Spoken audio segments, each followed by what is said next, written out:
আমার বিনীত অনুরোধ, আজকে এই ফুটবল ফেডারেশন থেকে আপনাদের কাছে আমি অনুরোধ করতে চাই যে আপনারা এই ফিক্সিংয়ে আর কখনো জড়িত হবেন না। আমি জানি আপনারা জড়িত না, তারপরেও যদি কেউ বিভিন্নভাবে অফার দিয়ে থাকে, এটা কিন্তু এখন আইটি এবং এআইয়ের যুগে আপনি ভাবছেন যে আমি করলে তো কেউ জানবে না, এটা আসলে সম্পূর্ণ একটি ভুল ধারণা আমাদের। কারণ আমি গত 3-4 দিন আগে মালয়েশিয়ায় 3 দিন একটি এএফসি সেমিনারে ছিলাম। এই ফিক্সিংয়ের ব্যাপারে সবাই অবাক হয়ে যাবেন যে 92 পিপল এই ফিক্সিংয়ের পরে এশিয়ায় এবং বিভিন্ন জায়গায় কাজ করে থাকে। আপনি আমি জানবো না ফিক্সিং আপনি করতেছেন, হয়তো সাধারণ সম্পাদক জানে, প্লেয়াররা জানে না, কিন্তু সাধারণ সম্পাদক ভাবতেছে যে আমি জানলে তো কেউ জানবে না। এটা কাজ হচ্ছে অন্যভাবে। আমার একটু আগে আমার বক্তা বলে গেলেন যে এমনভাবে ফিক্সিংয়ে গ্যামলিং যারা করে তারা এমনভাবে আঁকড়ে ধরে প্লেয়ারদের কেউ জানার দরকার হয় না, সাধারণ সম্পাদক জানার দরকার হয় না। টিম অফিসিয়ালদের মধ্যে এমন একজন জড়িত, সে ভাবতেছে আমি আত্মপৃথিবীতে কেউ দেখতেছে না, আমাকে কেউ জানতেছে না, কিন্তু দেখা যাচ্ছে যে এফসিতে রিপোর্ট হয়ে গেছে। কীভাবে হয়েছে এটা আপনার বোঝা উচিত যে এখন এমন যুগ যে আপনি ফিক্সিং করতেছেন একটি খেলা, সম্পূর্ণ রিপোর্ট ফিফায় চলে যাচ্ছে, এফসি চলে যাচ্ছে। আমার বিসিএল অনেক সময় আমরা শুনতে পাই যে বিসিএল ফিক্সিং হচ্ছে, আমরা আমাদের টিম হয়তো ধরতে পারে না, আমাদের পক্ষেও ধরা সম্ভব না, এটা একটা জটিল ব্যাপার। কিন্তু আমরা নিউজ পাচ্ছি পরে এফসি থেকে ফিফা থেকে চিঠি আসছে যে এই ম্যাচ ফিক্সিং হয়েছে। What is this? কীভাবে আমরা তারা জানলো?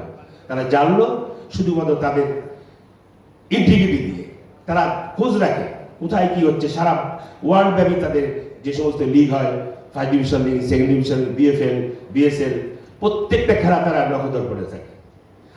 আমার কাছে অবাক লাগে যে আমরা জানি না, তারা জেনে যায় যে এটা ফিক্সিং হয়েছে।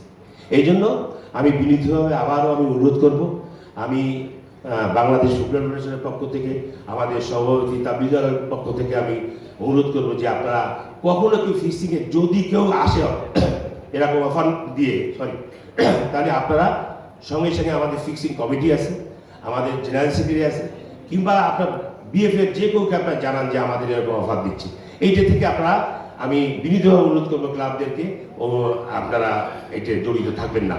আর এটা বিএফএফ এর কোনো কাজ না, ফিক্সিং কমিটিরও কোনো কাজ না, এটা সম্মিলিত সবার উদ্যোগ। বাংলাদেশে ফুটবল একটি বিশাল জনপ্রিয় খেলা। একটু আগে আমার এক বক্তা বলে গেলেন যে ঢাকা মাঠেই এটা হচ্ছে, বাইরে কিন্তু লিগে এগুলো হওয়ার প্রশ্নই আসে না, তারা ফিক্সিং কি বোঝেও না, একমাত্র ঢাকা মাঠেই নিয়েই এটা চিন্তিত।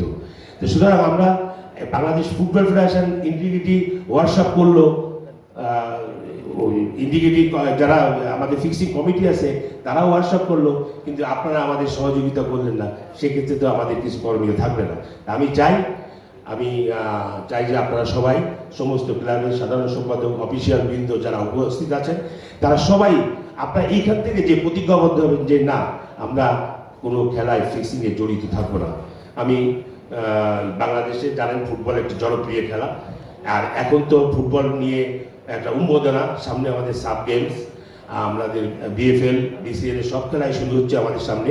সুতরাং এই ওয়ার্কশপটা আমি মনে করি যারা আজকে স্টিফেন এবং জগজিৎ সিংকে আমি নেক্সট এগেইন থ্যাঙ্কস, তারা উপস্থিত হয়েছে, তারা ব্রিফ করবে, আপনারা ব্রিফ শুনবেন। আমি পুনরায় আবারও খেলোয়াড়, প্রত্যেক ক্লাবের কর্মকর্তা, মিডিয়া ভাইদের এবং ফিক্সিং কমিটির কর্মকর্তা, সাধারণ সম্পাদক, আমাদের জাতীয় দলের 2 খেলোয়াড় রাকিব ভাই এবং আশিক ভাই সহ, থ্যাঙ্কস টু ন্যাশনাল কোচ সবাইকে। আমি পুলিশ কর্মকর্তারা আছেন এখানে উপস্থিত আছেন, তাদের প্রতি আমি বিনীতভাবে অনুরোধ করবো আপনারাও সবাই সজাগ থাকবেন যে এই ফিক্সিং যেন বাংলাদেশে না হয়। সবাই সহযোগিতা চাই, ফুটবল ফেডারেশন সহযোগিতা করেন, ইনশাল্লাহ এই ফিক্সিং আমরা বন্ধ করতে পারবো। ভালো থাকবেন, সুস্থ থাকবেন, সবাইকে আবার ধন্যবাদ জানিয়ে আমার বক্তব্য শেষ করছি। আল্লাহ হাফেজ।